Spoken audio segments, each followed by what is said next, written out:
आदरणीय बंधुओं, सादर वंदे। मैं भारतीय ग्रामीण डाक सेवक संघ राजस्थान का पूर्व परिमंडल सचिव और आपके अपने चहेते समाचार पत्र ग्रामीण सेवक गौरव का प्रबंध संपादक आर.डी. चारण बोल रहा हूँ। आइए जानते हैं ग्रामीण डाक सेवकों से जुड़ी खबरों का अपडेट। आज के हमारे समाचार का शीर्षक है कि शाखा डाकघरों में अब एयरटेल और वोडाफोन की जगह लगेंगी जियो की सिम। भारतीय डाक विभाग के नई दिल्ली स्थित महानिदेशालय के पीबीआई डिवीजन ने देश भर के सभी परिमंडल प्रमुखों के नाम एक परिपत्र जारी कर सभी शाखा डाकघरों के मोबाइल्स में वर्तमान में प्रयुक्त हो रहे एयरटेल और वोडाफोन के सिम कार्ड्स को बदलकर उनकी जगह जियो के सिम कार्ड्स का इस्तेमाल करने की हिदायत दी है। गौरतलब है कि पिछले एक अरसे से लगभग पूरे देश में, खासतौर पर ग्रामीण क्षेत्रों में मोबाइल नेटवर्क के ना मिलने की शिकायतों को मद्देनजर रखते हुए इंडिया पोस्ट पेमेंट बैंक ने मैसर्स रिलायंस जियो को नए सेवा प्रदाता के रूप में चुन लिया है और उसी के मद्देनजर अब देश भर के शाखा डाकघरों में नए सिम कार्ड्स को प्रतिस्थापित किया जा रहा है, अर्थात रिप्लेस किया जा रहा है। इंडिया पोस्ट बैंक ने इस बारे में जो निर्देश जारी किए गए हैं, इंडिया पोस्ट पेमेंट बैंक के द्वारा जो निर्देश जारी किए गए हैं वो इस प्रकार हैं।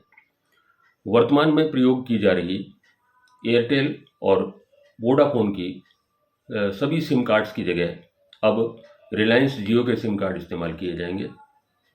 अगर कहीं पर पहले से ही जियो के सिम कार्ड्स इस्तेमाल हो रहे हैं तो उन्हें जारी रखा जाएगा। नए सिम कार्ड्स का वितरण 10 जुलाई 2025 के एएमएस स्टेटस पर आधारित होगा, यानी 10 जुलाई 2025 का जो एएमएस स्टेटस है उसके आधार पर नए सिम कार्ड्स जो है वो रिप्लेस किए जाएंगे। नए सिम कार्ड्स की प्राप्ति और उनकी क्रियान्विति, अर्थात इनको रिसीव करना और इनको एक्टिवेट करना, इसकी सूचना इंडिया पोस्ट पेमेंट बैंक द्वारा भेजे गए निर्धारित प्रारूप में दी जानी है। इसके लिए एक prescribed format India post payment bank ने जारी किया है।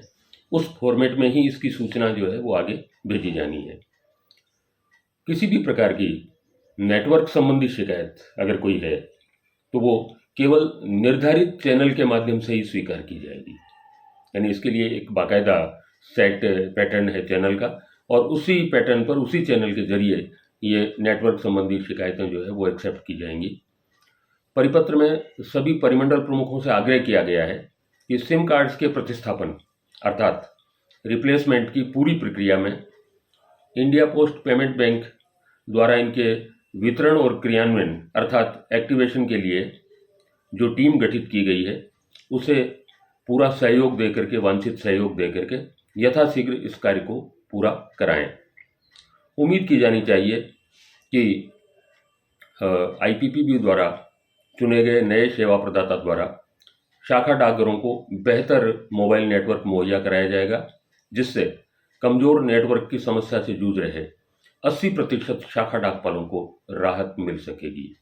ये एक बड़ी राहत की खबर है और जहाँ तक मैं समझता हूँ कि शाखा डाकघरों का जो कार्य है वो सबसे ज़्यादा कमज़ोर नेटवर्क या नेटवर्क नहीं मिलने की वजह से प्रभावित हो रहा है।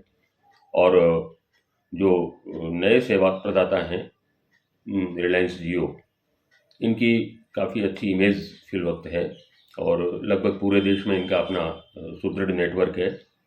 तो हम उम्मीद करते हैं कि ये हमारे जो नए सेवा प्रदाता हैं डाक विभाग के, वो बेहतरीन सेवाएं देंगे और इससे हमारे शाखा डाकपाल बंधुओं को एक बड़ी राहत मिल सकेगी। बहरहाल, आपने इस समाचार को पूरी तवज्जो के साथ सुना, इसके लिए बहुत बहुत आभार। जय भारत, जय हिंद।